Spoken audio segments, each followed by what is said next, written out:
Hello future officers newspaper made simple series or eti notun khondoloi moi Mahashweta Goswami apnalok hokoluke swagatam janalu azir most important topics homu jodi ami sao tetia hole prothomotei ase India UAE trade relation ji amar GS2 t pore tar pisot ami dekha pau ethylene oxide ekebare prelim specific eta topic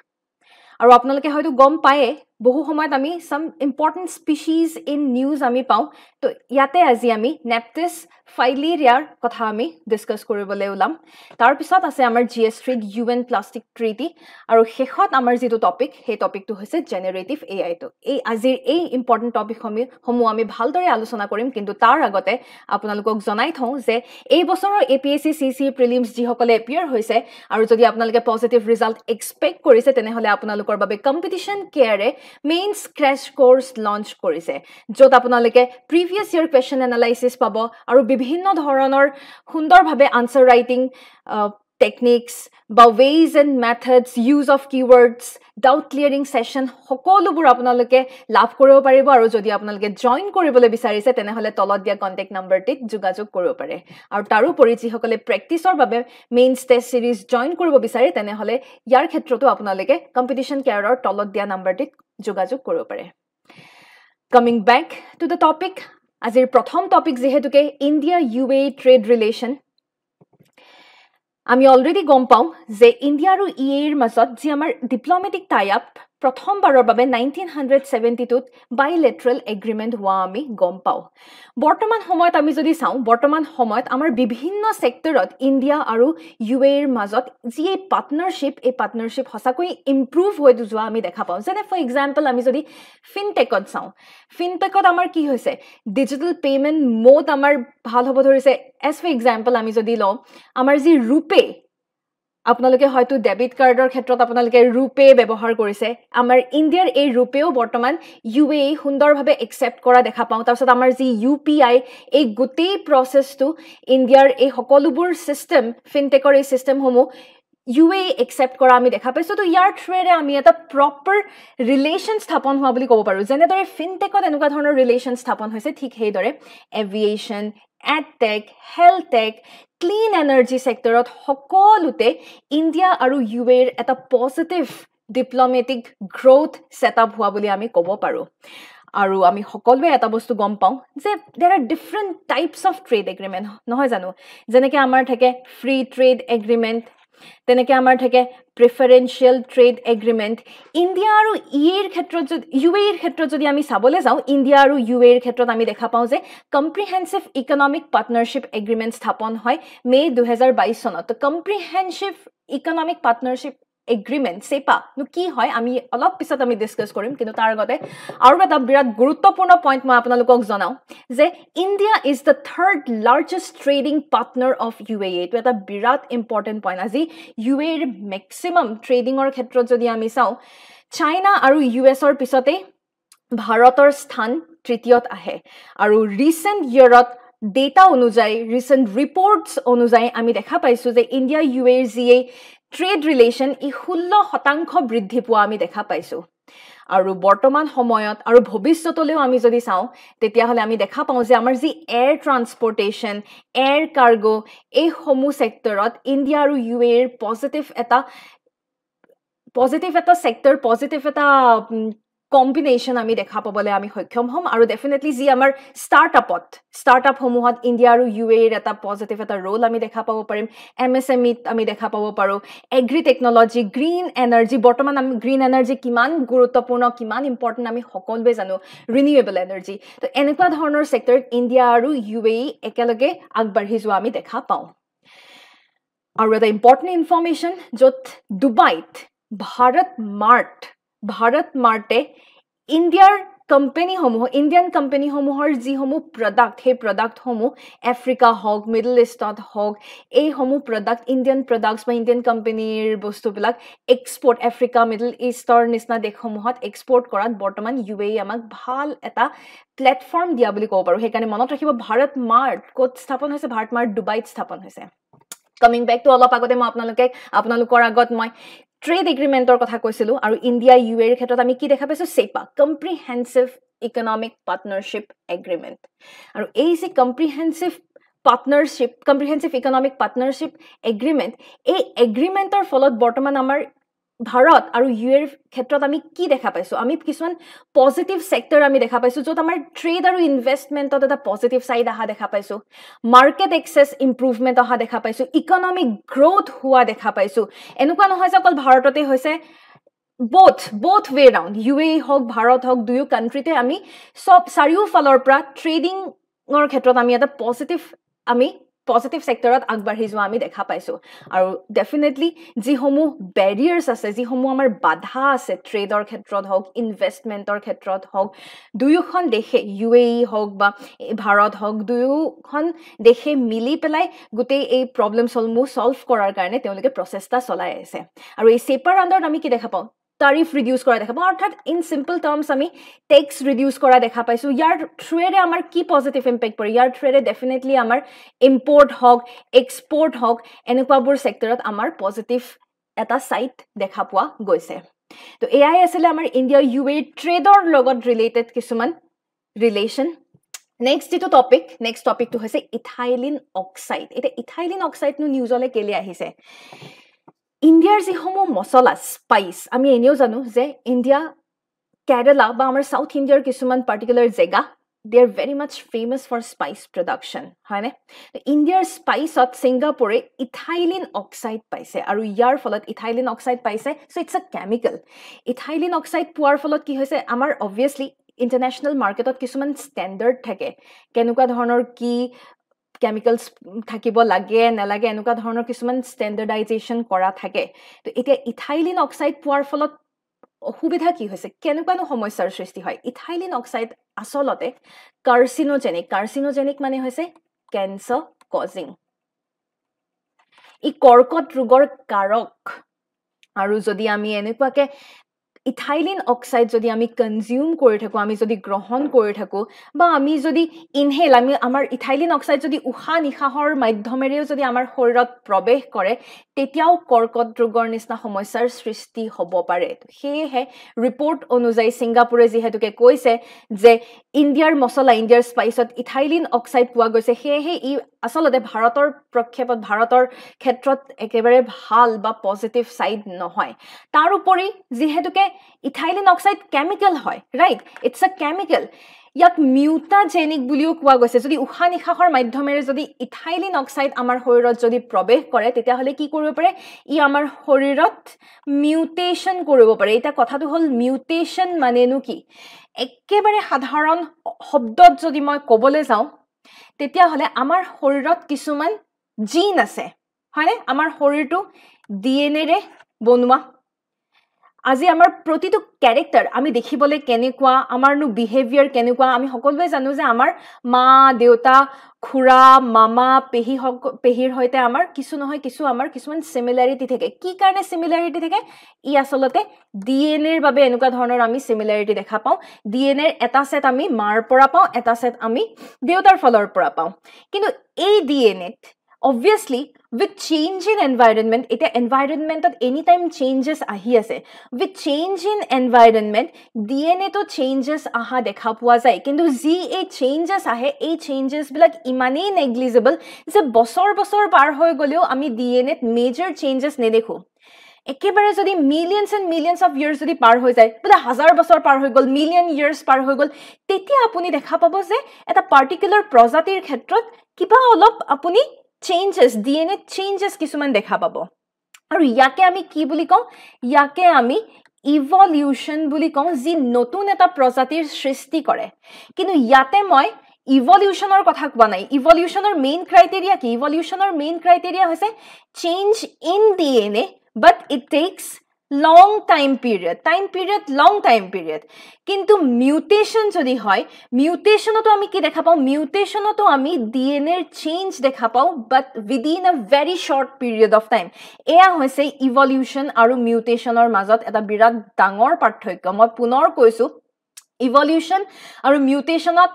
সবৰে ক্ষেত্ৰত আমি দেখা পাওঁ যে DNA হক RNA হক এই genetic মেকআপত changes আহা আমি দেখা পাওঁ খালি ইভলিউশনৰ ক্ষেত্ৰত এই চেঞ্জটো দীঘলীয়া টাইম, ইটছ আ টাইম টেকিং প্ৰচেছ, কিন্তু মিউটেশ্যনৰ ক্ষেত্ৰত ইটছ আ শ্বৰ্ট টাইম কনজিউমিং প্ৰচেছ। আজি যদি ইন কেছ ইথাইলিন অক্সাইড যদি আপুনি ইনহেল কৰিছে, আপোনাৰ শৰীৰৰ ভিতৰত প্ৰৱেশ কৰিছে, তেতিয়াহ'লে কি হ'ব, এবছৰ 2 বছৰ বা 5 বছৰৰ ভিতৰতে আপোনাৰ DNA চেঞ্জেছ দেখা পাব, যাৰ দ্বাৰা কি হয়, যাৰ দ্বাৰা কৰ্কট ৰোগৰ নিচিনা বিভিন্ন ধৰণৰ ৰোগৰ সৃষ্টি হয়। সেয়েহে ই এটা বিৰাট ডাঙৰ কনচাৰ্ণ। আৰু ওভাৰঅল আমি যদি ইয়াৰ কেৰেক্টাৰিষ্টিক চাব যাওঁ, ইটছ ফ্লেমেবল, অতি সোনকালে জুইত ধৰে, কালাৰলেছ গেছ হয়। আৰু ইথাইলিন অক্সাইড আমি মোষ্টলি কি কাৰণে ব্যৱহাৰ কৰোঁ? মোষ্টলি আমি ব্যৱহাৰ কৰোঁ ফুড ফিউমিকেণ্ট হিচাপে, চ' ডেট মাইক্ৰবিয়েল কণ্টামিনেশ্যন প্ৰিভেণ্ট কৰে। অৰ্থাৎ ইয়াৰ অৰ্থ হ'ল, যদি আজি যিকোনো এটা বস্তুত আজি আমাৰ প্ৰিজাৰ্ভেটিভ দিওঁ, কেলে প্ৰিজাৰ্ভেটিভ দিওঁ? যাতে ই সোনকালে কণ্টামিনেট নহয়, যাতে সোনকালে নষ্ট হৈ নাযায়। কাৰণ আমাৰ চাৰিওকাষে বিভিন্ন ধৰণৰ বেক্টেৰিয়া থাকিব,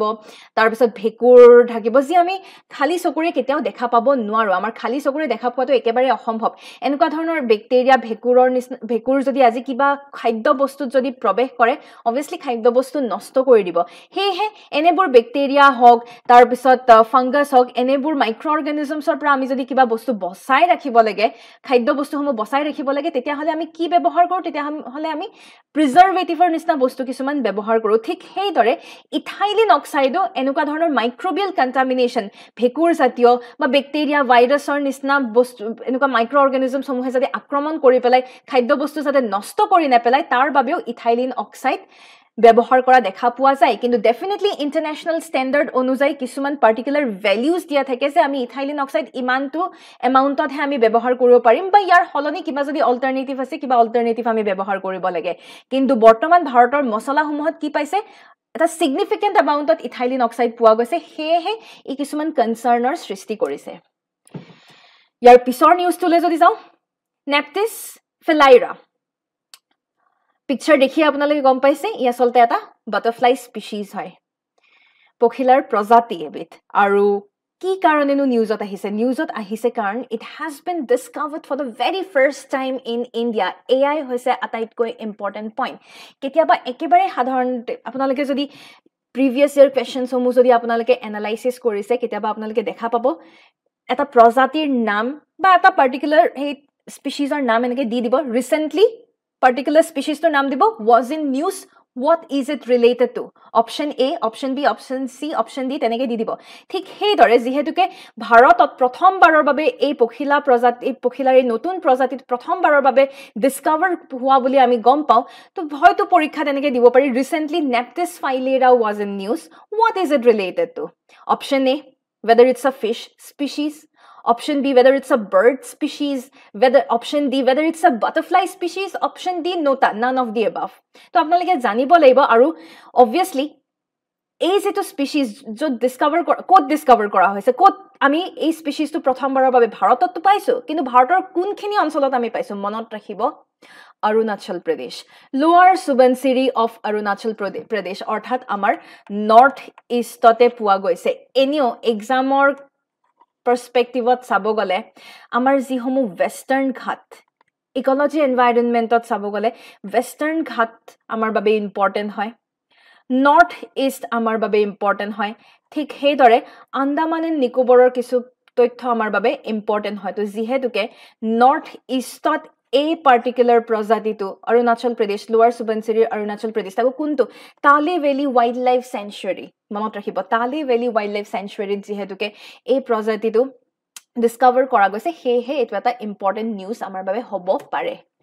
আৰু ওভাৰঅল পিকচাৰ দেখি আপোনালোকে গম পাইছে কেনেকুৱাকৈ ক'লা ৰঙত এনেকুৱাকৈ কিছুমান চেৰেটেড উইংছ, কিছুমান দাগ আছে, হয় নাই? আৰু আমি যদি ইয়াৰ হেবিটেট চাবলৈ যাওঁ, বিশেষকৈ এই প্ৰজাতিৰ পখিলাবিধ আমি ক'ত পাওঁ? এভাৰগ্ৰীণ ফৰেষ্টত আমি পাওঁ। এভাৰগ্ৰীণ ফৰেষ্ট মানে থ্ৰু আউট দ্য ইয়াৰ, গোটেই বছৰ জুৰি আমি কি দেখা পাওঁ? সেই ফৰেষ্টসমূহ ইনটেক্ট হৈ থাকে, হয়নে? কাৰণ আমি ফৰেষ্ট বুলি ক'লে আমাৰ মাইণ্ডত দুই ধৰণৰ আহে, হয়তো ই এভাৰগ্ৰীণ হ'ব আৰু নহ'লে কি হ'ব? ডেচিডিউৱাছ হ'ব।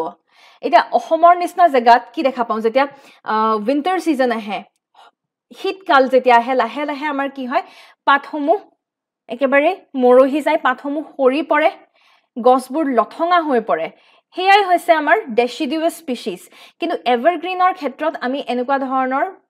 কেसेस দেখা নাপাও থ্ৰুআউট দ্য ইয়াৰ আপোনালোকে গছজোপাক লথঙা নেদেখে থ্ৰুআউট দ্য ইয়াৰ গছজোপা একেবাৰে পাতেৰে ভৰপুৰ হৈ থাকে তো এভাৰগ্ৰীন ফৰেষ্ট এনেকুৱা ধৰণৰ এভাৰগ্ৰীন ফৰেষ্টত আপোনালোকে এই পখিলাৰ প্ৰজাতিটো পাবলৈ সক্ষম হ'ব ৰিভাৰাইন ভেজিটেশ্যন অবভিয়াছলি নদীৰ ওচৰে পাজৰে ভেজিটেশ্যন বা ৰকি ষ্ট্ৰীমছ এনেকুৱাবোৰ হেবিটেটত আমি এই বাটাৰফ্লাইটো পাবলৈ সক্ষম হওঁ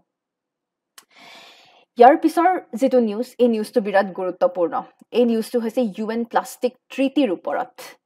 বৰ্তমান সময়ত প্লাষ্টিক পলিউশ্যন আমাৰ বাবে সঁচাকৈ এটা বিৰাট ডাঙৰ সমস্যা ৰূপে পৰিণত হৈছে আৰু হেহে এই ট্ৰিটিনো কেনেকৈ হল কৰ পৰা আহিলে ইয়াৰ বিষয়ে অলপমান চাওঁ আহকচোন Intergovernmental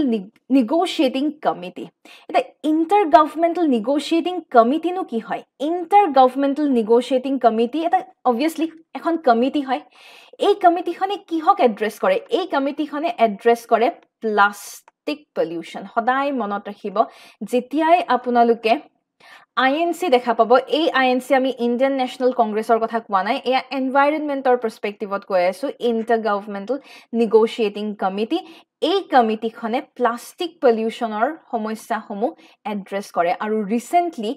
INCৰ 4th সেশন বা 4th মিটিং অবজাৰ্ভ কৰা হৈছিল কোড হৈছে ওটাৱা কানাডাত আৰু তেওঁলোকে তাতে এখন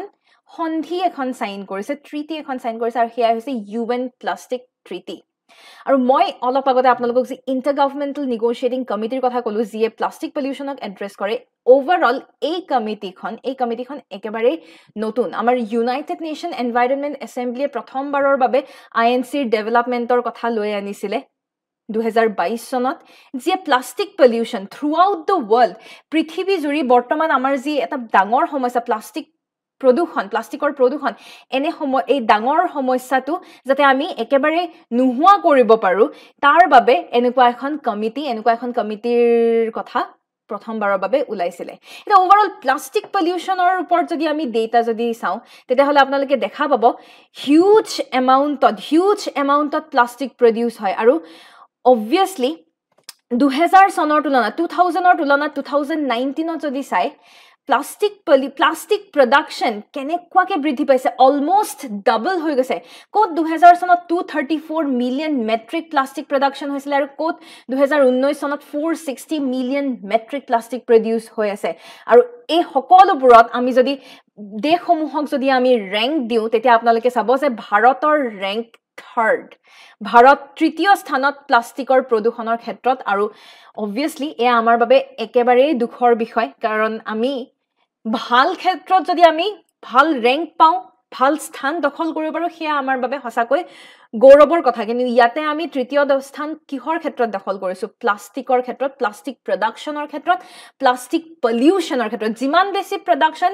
হিমান বেছি পলিউশ্যন হোৱাটো স্বাভাৱিক কথা কাৰণ প্ৰডাকশন যিমান হ'ব হেইটো হাৰত কেতিয়াও আমি ৰিসাইকেল বা ওয়েষ্ট মেনেজ নিশ্চয় আমি কৰিবলৈ সক্ষম হোৱা নাই তো হেহে প্লাষ্টিক পলিউশ্যন হোৱাটো একেবাৰে স্বাভাৱিক কথা তো চাওক এয়া এখন চাৰ্ট দিয়া আছে যত আপোনালোকে প্লাষ্টিক ওয়েষ্টৰ আপোনালোকে পাৰ্সেন্টেজ দেখা পাব কিমান শতাংশ প্লাষ্টিক ওয়েষ্ট কেনেকে ডিল কৰা হৈছে এটা যেনেকে 19% প্লাষ্টিক ওয়েষ্ট ইনচিনাৰেট কৰা হৈছে ইনচিনাৰেটৰ এটা মেচিন হয় যত plastic most of the time আপোনালোকে যদি হস্পিটাল বা মেডিকেল ক্লিনিকস সমূহত যদি আপোনালোকে যায় তাতে ইনচিনাৰেটৰ এটা মেচিন এটা দেখা পাব আৰু দেখা পাব মোস্ট অফ দা টাইম কিছুমান সিৰিঞ্জ হক বা প্লাষ্টিক জাতীয় কিছুমান পদাৰ্থ সেই পাৰ্টিকুলাৰ মেচিনটোত দি দিয়া হয় তাতে হিউজ ভেৰি হাই টেম্পাৰেচাৰ তাতে থাকে ঠিক আছে বহুত হাই টেম্পাৰেচাৰ তাতে থাকে আৰু প্লাষ্টিক ওয়েষ্ট সমূহ যেটা তাতে দিয়া হয় সেই হাই টেম্পাৰেচাৰত আলটিমেটলি ৰিএকশন হয় তেওঁলোকে প্লাষ্টিক ওয়েষ্ট সমূহ ভাঙি পেলাই ডিগ্ৰেড কৰি দিয়ে তো it's a type of plastic waste management কিন্তু কিমান শতাংশ হৈছে 19% মাত্ৰ ৰিসাইকেল কিমান শতাংশ হৈছে 9% মাত্ৰ এটা চাও প্লাষ্টিক সমূহ ৰিসাইকেল কৰা কিমান জৰুৰী কিমান দৰকাৰী কিন্তু ৰিসাইকেল মাত্ৰ 9% হৈছে তেনেকে ৰেগুলেটেড লেণ্ডফিলত 50% প্লাষ্টিক ওয়েষ্ট আৰু আমি কিমান পেলাও ডাম্প কৰো যেনি তেনি যতে ততে আমি পেলাও 22% তো ইয়াৰ দ্বাৰা আমি গম পাওঁ কেনেকুৱা ধৰণৰ মিসম্যানেজমেন্ট হৈ আছে কোত আমাৰ ৰিসাইকেলৰ পাৰ্সেন্টেজ আমাৰ বৃদ্ধি পাব লাগে কিন্তু গৈ পেলাই আমাৰ regulated landfill but dump plastic waste or percentage he ami besikoi dekha paisu he a plastic waste or logot related kisuman initiatives kisuman lua goise bharototo lua hoise prithibi jurio lua hoise global perspective ot jodi ami kisuman initiatives or kotha ko tetia hole ami prothomote naam lobo paru Basel Convention eta international eta important eta body বুলি কব পাৰো Basel Convention কিহৰ লগত related Basel Convention বুলি যেতিয়াই কয় সদায় Basel Convention বুলি কলে আমাৰ মনত পৰিব লাগে transboundary movement of hazardous waste মই লিখি দিছো Basel Convention কিহৰ লগত related transboundary movement of hazardous waste কোনো এখন দেশে যদি hazardous waste অৰ্থাৎ কিবা harmful waste যদি produce কৰিছে তেওঁলোকে বেলেগ এখন দেশত হে হমু waste হমু কেতিয়াও ডাম্প কৰিব নোৱাৰে without prior consent আৰু বৰ্তমান সময়ত Basel Conventionত আমি প্লাষ্টিক পলিউশনৰ লগত কেলে এড অন কৰিছো it's because Basel Conventionত amendments recent বহু amendments আমি দেখা পাইছো জি amendments or দ্বাৰা এটা যেহেতুকে hazardous waste এই hazardous waste ত কি ইনক্লুড কৰা আছে hazardous waste ত বিভিন্ন ধৰণৰ বস্তু ইনক্লুড কৰা আছে ইলেক্ট্ৰনিক waste তো আমি ইনক্লুড কৰা দেখা পাও mercury ইনক্লুড কৰা আমি দেখা পাও আৰু amendment অনুযায়ী recent amendment অনুযায়ী Basel Convention আন্ডাৰত এই hazardous waste তত আমি প্লাষ্টিক waste সমূহ আমি ইনক্লুড কৰিছো এটা কোনোবাই মনত ভাবিব পাৰে যে আমি প্লাষ্টিক waste আমি প্লাষ্টিক waste সমূহক আমি harmful বুলি কেলে গণ্য কৰিছো একদম সিম্পল কথা কও প্লাষ্টিক সমূহ যদি আপোনালোকে বহুতৰ ঘৰত এনেকুৱা ধৰণৰ স্বভাৱ আমি দেখা পাও যে প্লাষ্টিক যদি কেনেবাকে গুট খাইছে আৰামসে পুৰি দিয়ে বাট আপোনালোকে গম পায়নে প্লাষ্টিক পুৰিলে দুটা বিৰাট বেয়া কেমিক্যাল এমিট হয় এটা কেমিক্যালৰ নাম হৈছে ডাইঅক্সিন আৰু এটা কেমিক্যালৰ নাম হৈছে ফিউৰান এই ডাইঅক্সিন আৰু ফিউৰান কি হয় কৰ্কট ৰোগৰ বাবে আসলতে ডাইঅক্সিন আৰু ফিউৰান আসলতে they are carcinogenic অৰ্থাৎ it's responsible for cancer causing agent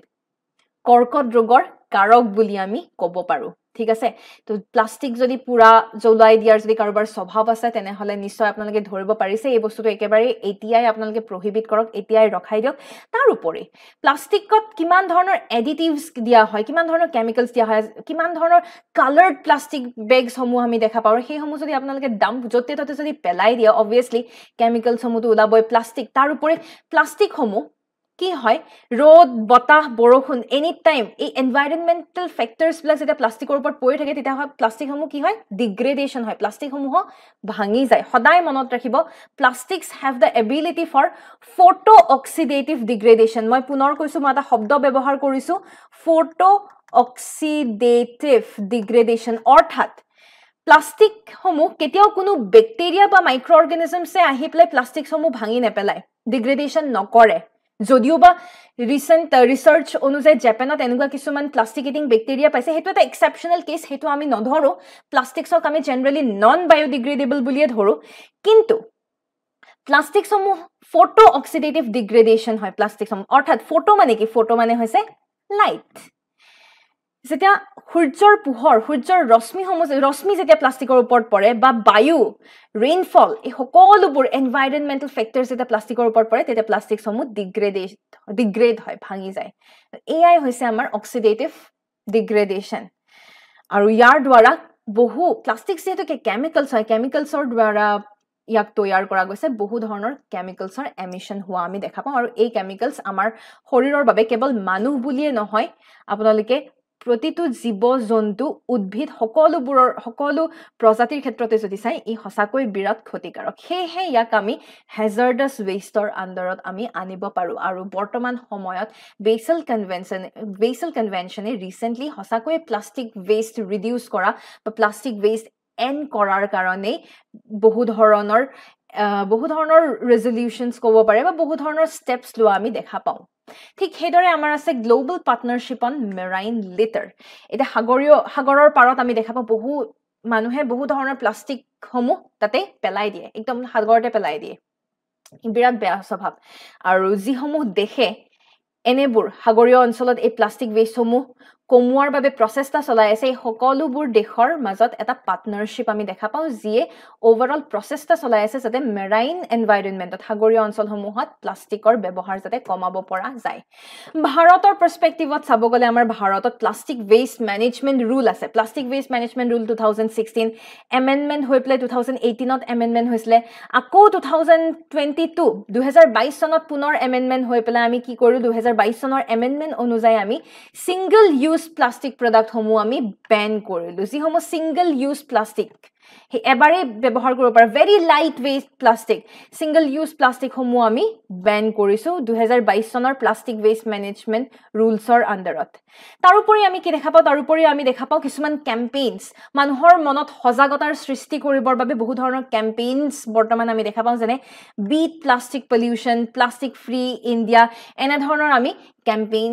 campaigning কৰা আমি দেখা পাওঁ আৰু আজিৰ এনএমএছৰ শেষৰটো টপিক হৈছে জেনাৰেটিভ এআই অৰ্থাৎ আৰ্টিফিচিয়েল ইন্টেলিজেন্স বৰ্তমান সময়ত আৰ্টিফিচিয়েল ইন্টেলিজেন্সে সঁচাকৈ এটা বিৰাট গুৰুত্বপূৰ্ণ এটা ষ্টেপ ল'বলৈ সক্ষম হৈছে ইনফেক্ট আমাৰ লাইফ এনেকুৱা হৈ গৈছে ৰাতিপুৱা শুই উঠাৰ পৰা ৰাতি শুৱাৰলৈকে মোৰ or less we are dependent on AI আৰু যিসকল স্পেচিয়েলি আপোনালোক যিহেতুকে আপোনালোক সকলো এস্পাইৰেণ্টছ হয় আমি সকলোৱে কৰবাত নহয় কৰবাত কেনেবাকৈ আমি এআইৰ ওপৰত ডিপেণ্ডেণ্ট হৈয়ে গৈছো আৰু বৰ্তমান কাৰেণ্ট কনটেক্সটত যদি চাওঁ India leads globally in adapting generative AI technology ভাৰতত জেনাৰেটিভ আৰ্টিফিচিয়েল ইন্টেলিজেন্স ভাৰতে হিউজ এমাউণ্টত এডাপ্ট কৰিবলৈ সক্ষম হৈছে এটা জেনাৰেটিভ আৰ্টিফিচিয়েল ইন্টেলিজেন্সনো কি হয় তাৰ বিষয়ে আমি অলপ চাবলগীয়া কথা এটা জেনাৰেটিভ আৰ্টিফিচিয়েল ইন্টেলিজেন্সে কি কৰে বিভিন্ন ধৰণৰ কন্টেন্ট প্ৰডিউস কৰিব পাৰে যেনে আজি সিম্পলি মই আপোনালোকক এক্সাম্পল এটা দিও যেনে আমাৰ হাতত কি আছে গুগল ট্ৰান্সলেট আছে হয়নে গুগল ট্ৰান্সলেটে কি কৰি আছে আজি যদি কিবা এটা ইংৰাজীত মই কিবা এটা যদি গুগল ট্ৰান্সলেটত টাইপ কৰি দিছো মই যদি অসমীয়াত ট্ৰান্সলেট কৰাটো বিচাৰিছো তেতিয়া অসমীয়াত আৰামছে ট্ৰান্সলেট কৰিছে হিন্দীত ট্ৰান্সলেট কৰিছে বেংগলীত ট্ৰান্সলেট কৰিছে ওডিশাত সকলো ভাষাত আমি গুগল ট্ৰান্সলেটে ট্ৰান্সলেট কৰা দেখা পাওঁ ইয়াতো জাস্ট গুগল ট্ৰান্সলেটৰ এটা এক্সাম্পল এটা মই দিছো তাতোকৈ ডাঙৰ এক্সাম্পল এছভিৰ মই অলপমান ইভলিউশনাৰী প্ৰসেছত মই গৈ আছো ষ্টেপ বাই ষ্টেপ এতিয়া যেনেকে আমাৰ আৰু এটা ফিচাৰ আছে যাক কোৱা হয় গুগল লেন্স ইমানেই ইম্পৰ্টেণ্ট টুল যে আজি গুগল লেন্সত আপুনি গুগল লেন্সৰে ক্লিক কৰে আপোনাৰ স্কেনাৰৰ নিচিনা কিবা এটা ওলাই যায় নহয় জানো আপোনালোক সকলোৱে নিশ্চয় গুগল লেন্স ব্যৱহাৰ কৰিছে স্কেনাৰৰ নিচিনা কিবা এটা ওলাই যায় তো আপোনাক যি প্ৰয়োজন আপুনি কিবা এটা বস্তু আপুনি ধৰিব পৰা নাই সাপোজ এটা ফুল দেখিছে এই ফুলটোনো কি হয় কি নাম এই ফুলটো আপুনি নেজানে গুগল লেন্স খুলক ধুনিয়াকে ফুলপা স্ক্যান কৰক অটোমেটিক আপুনি আপোনাক ৰিডাইৰেক্ট কৰি দিব ইন্টাৰনেটত আৰু ফুলপাহৰ নাম আপুনি সুন্দৰভাৱে গম পাব ঠিক সেইদৰে আপোনাৰ হাতত কিবা এখন ধৰক অসমীয়া কিতাপ আছে হে অসমীয়া কিতাপখন এতিয়া আপুনি ট্ৰান্সলেট কৰিব খুজিছে ইংৰাজীত আপুনি কি কৰিব গুগল লেন্স খুলক স্ক্যানাৰত হে কিতাপখন ফটো মাৰক আৰু ট্ৰান্সলেটৰ অপচন আছে ট্ৰান্সলেট কৰিব তো চাও কি কৰিব নোৱাৰে টেক্সট মডিফিকেশন কৰিব পাৰে ইমেজেছত মডিফিকেশন কৰিব পাৰে বৰ্তমান এআই আমি আমাৰ ফোন সমূহত হক বা ইম্পৰ্টেন্ট স্মাৰ্ট ডিভাইসেছ সমূহত আমি ব্যৱহাৰ কৰি আছো অডিওত মডিফিকেশন আনিব পাৰে আৰু ইয়াৰ কাৰণে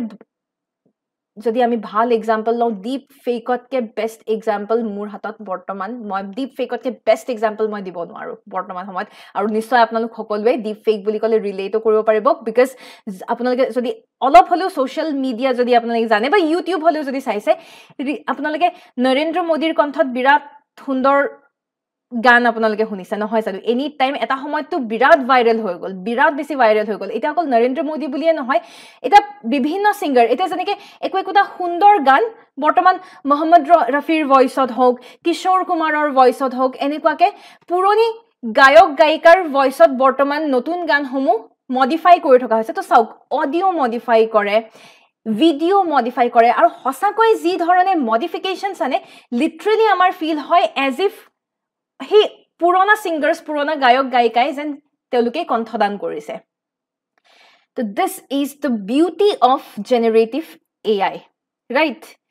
তো জেনাৰেটিভ এআইৰ বাবে পজিটিভ সেক্টৰ যেনেকৈ আহিছে নেগেটিভ সেক্টৰো আহিছে এটা পজিটিভ সেক্টৰ যদি আমি চাবলৈ যাওঁ অবভিয়াছলি কাষ্টমাৰক বহুত সুন্দৰ সাৰ্ভিস প্ৰভাইড কৰি আছে যেতিয়াই যেনেকুৱা ধৰণৰ বস্তুৰ প্ৰয়োজন টেকনিক্যাল সহায়ৰ প্ৰয়োজন জেনাৰেটিভ এআই আমাক সহায় কৰি আছে কেতিয়াবা যদি আমাক মই যেনে কলো অডিও আগৰ দিনত আমাৰ ভয়েস আৰ্টিষ্ট আগৰ দিন বুলি নহয় এতিয়াও আছে ভয়েস আৰ্টিষ্টৰ ব্যৱহাৰ কৰিছিল আজিকালি প্ৰয়োজনে নাই ভয়েস আৰ্টিষ্টৰ আৰামছে আৰ্টিফিশিয়াল ইন্টেলিজেন্স দ্বাৰা আমি ভয়েস মডুলেশন ভয়েস মডিফিকেশন কৰিব পাৰো তো বহু ক্ষেত্ৰত আমাৰ কষ্ট কমি যায় টাইম কনজাম্পশন কমি যোৱা আমি দেখা পাইছো তো ইয়াৰ থ্ৰেৰে আমাৰ কি হৈছে ইয়াৰ থ্ৰেৰে আমাৰ পজিটিভ ইম্পেক্ট পৰিছে আমাৰ এন্টাৰটেইনমেন্ট ইন্ডাষ্ট্ৰীত হয়নে আজি মুভি সমূহৰ ক্ষেত্ৰত যদি ডাবিঙৰ প্ৰয়োজন হয় আমাৰ তাৰ কাৰণে আমি চিন্তা কৰিবলগীয়া কোনো প্ৰয়োজনে নাই এডুকেশনাল কন্টেন্টৰ ক্ষেত্ৰত আমাৰ বহু ধৰণৰ পজিটিভ ইম্পেক্ট পৰিছে এটা বহুতে হয়তো চ্যাট জিপিটি ব্যৱহাৰ কৰিছে ৰাইট চ্যাট জিপিটি বহুতে ব্যৱহাৰ কৰে বা বহুতে ব্যৱহাৰ কৰিছে আজি চাওক মই একদম সিম্পল এক্সাম্পল দিও আমি যেতিয়া সৰু আছিলো তেতিয়া আমাক ইংলিশৰ যি গ্ৰামাৰ পেপাৰখন থাকে তাতে স্পেশাল সেকশন এটা থাকে যত পৰীক্ষাত এপ্লিকেশন লিখা আহে লেটাৰ ৰাইটিং আহে আপোনালোকৰ যদি মনত পৰে পোষ্টাৰ ৰাইটিং আহে এনেকুৱা ধৰণৰ বস্তুবিলাক আগতে আছিল ইনফেক্ট আগৰ দিনৰ সৰকাৰি এক্সাম সমূহতো এপ্লিকেশন ৰাইটিং লেটাৰ ৰাইটিং এনেকুৱা ধৰণৰ স্পেসিফিক্যালি এপ্লিকেশন লিখা প্ৰশ্ন আছিল আজিৰ দিনতহে আমি অবজেক্টিভ বেসড প্ৰশ্ন কাকত পাও কিন্তু আগতে বস্তুবিলাক অলপ বেলেগ আছিল যদি আমি সৰকাৰি চাকৰি সমূহৰ কথা কও তো কিন্তু বৰ্তমান সময়ত এপ্লিকেশন লিখা যদি আমি স্কুলত নিহিকুও কেনেবাকে কোনো অসুবিধা নাই কাৰণ সিম্পলি আমি গৈ প্লে চ্যাট জিপিটিত যাব পাৰো আৰু কি উদ্দেশ্যত মই এপ্লিকেশন এখন লিখিব বিচাৰিছো কি উদ্দেশ্যত মই চিঠি এখন লিখিব বিচাৰিছো আৰামছে চ্যাট জিপিটিত টাইপ কৰি দিলে সুন্দৰভাৱে তেওঁলোকে আমাৰ এজ ইফ আমাৰ গুটে মাইন্ডৰ মনৰ কথা তেওঁলোকে এক্সপ্ৰেছ কৰিব পৰাৰ নিচিনাকে তেওঁলোকে এক্সপ্ৰেছ কৰি দিয়ে obviously কিমান সহজ হৈ গল photo realistic art পাও বৰ্তমান product demonstration videos পাও বৰ্তমান marketing sectorত কেন কিমান সুন্দৰভাৱে আমি সহায় পাবলৈ সক্ষম হৈছো physical product design কৰিব পৰা হৈ গলো নতুন নতুন chip designing-ত আমি generative AI ব্যৱহাৰ কৰিব পৰা হৈ গলো যেনেকে ভাল ক্ষেত্ৰত আমি ব্যৱহাৰ কৰিব পাৰো ঠিক হেদৰে কিছুমান বেয়া ক্ষেত্ৰও আছে যেনেকে deep fake-ৰ সমস্যাৰ আদি অন্ত নাই ডিপ ফেকে যেনেকে পজিটিভ সাইড লৈ আনিছে তেনেকে নেগেটিভ সাইড লৈ আনিছে স্পেসিফিক্যালি যি সমূহ আমাৰ মৰ্ফড ইমেজেস বা মৰ্ফড ভিডিওস ফেক ইমেজেস আৰু স্পেসিফিক্যালি যদি উইমেন চিলড্ৰেন বা পপুলাৰ ফিগাৰছৰ ক্ষেত্ৰত যদি কৰা দেখা পোৱা যায় তেতিয়া হলে those are the most vulnerable people মই আকৌ কৈছো women children আৰু popular figures are the most vulnerable ones যাৰ ক্ষেত্ৰত আমি morphed videos বা morphed images আমি দেখা পাও আৰু obviously হঠাতে ইমানেই ৰিয়েলিস্টিক আমাক ভিউ এটা দিয়ে যে হঠাৎ আমাৰ টাইম লাগে হেতু বস্তু ৰিয়েলাইজ কৰিবৰ বাবে যে কোনটো শুদ্ধ কোনটো ভুল যেনেকে আপোনালোকে যদি মনত পৰে ৰশ্মিকা মন্দানাৰ ফেক ইমেজ ফেক ভিডিওস খুব ভাইৰাল হৈছিল ঠিক হেদৰে আমাৰ wrestling কমিটিৰ লগতো আমাৰ wrestling হেৰি ফেডাৰেশনতো যি এটা কন্ট্ৰোভাৰ্সি চলি আছিল ব্ৰিজভূষণৰ ক্ষেত্ৰত হেবিলাক ক্ষেত্ৰত যেহেতু কন্ট্ৰোভাৰ্সি চলি আছিল তাতেও ডিপ ফেকৰ সহায়ত কিছুমান মৰ্ফড ভিডিওস মৰ্ফড ইমেজেছৰ তেনেকুৱা ধৰণৰ ব্যৱহাৰ কৰা বুলি কিছুমান তথ্য ওলাইছিল তো ভাল যেনেকে আছে বেয়াও তেনেকে হৈছে হেহে এনেবোৰ কনসাৰ্নস ডিল কৰিবৰ বাবে বৰ্তমান গ্লোবাল লেভেলত হওক বা ভাৰতত আমি বহু ধৰণৰ ইনিশিয়েটিভ লৈছো তাৰে এটা ইনিশিয়েটিভ যেনে হৈছে আমাৰ ব্লেচলি পাৰ্ক বা ব্লেচলি ডিক্লেৰেশ্যন ব্লেচলি পাৰ্কত লোৱা ব্লেচলি ডিক্লেৰেশ্যন যিয়ে হসাকৈ আৰ্টিফিশিয়াল ইন্টেলিজেন্সৰ প্ৰয়োজন আমাৰ বাবে হসাকৈ আৰ্টিফিশিয়াল ইন্টেলিজেন্স এটা প্ৰয়োজনীয় টুল বুলি আমি ক'ব পাৰো কিন্তু বৰ্তমান সময়ত যিমান আমি ইয়াৰ ব্যৱহাৰ বঢ়াই গৈ আছো সিমান বেছি এটা সাম মানুহে ইয়াক এটা নেগেটিভ প্ৰস্পেক্টত ব্যৱহাৰ কৰি আছে হেহে judicious use of AI should be done আৰু এনেকুৱা ধৰণৰ কথা লৈ পেলাই বৰ্তমান সময়ত বিভিন্ন ধৰণৰ গ্লোবাল কনভেনশনস বা আমি গ্লোবাল নেগোশিয়েশনস হোৱা আমি দেখা পাইছো আৰু ইয়াকে কৈ আজিৰ নিউজপেপাৰ মেড সিম্পল সিৰিজৰ সামৰণি মাৰিছো শেষত বাই দা অফিচাৰ্স ফৰ দা অফিচাৰ্স ধন্যবাদ